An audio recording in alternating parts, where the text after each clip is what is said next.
ler a história que chama-se O Hamster.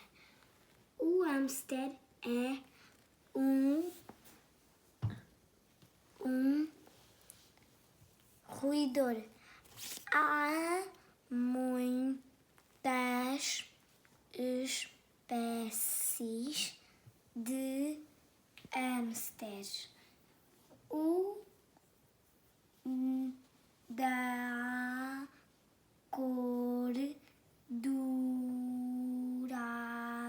dourada é um animal de estimação que está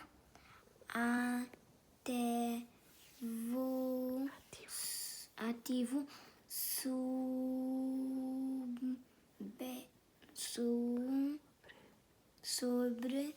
sobretudo à noite. Os hamsters alimentam-se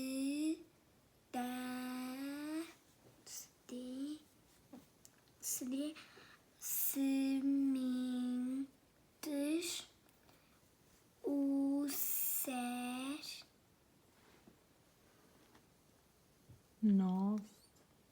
nozes,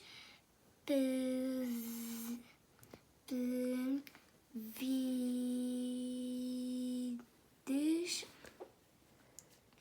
e vegetais. Quando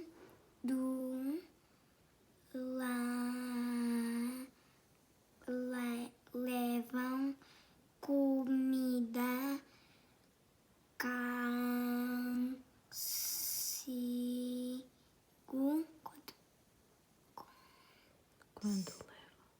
Quando leva comida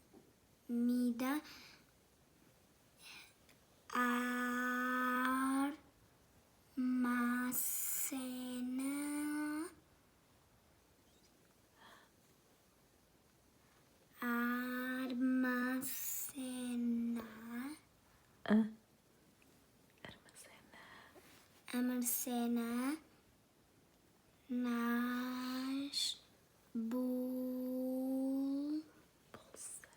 bolsas que tem nas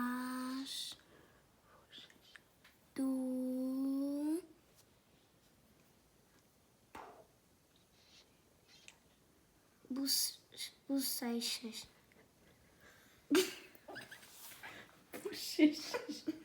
Continua. Bochechas.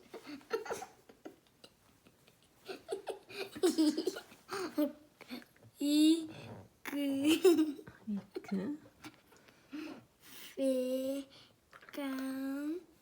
ficam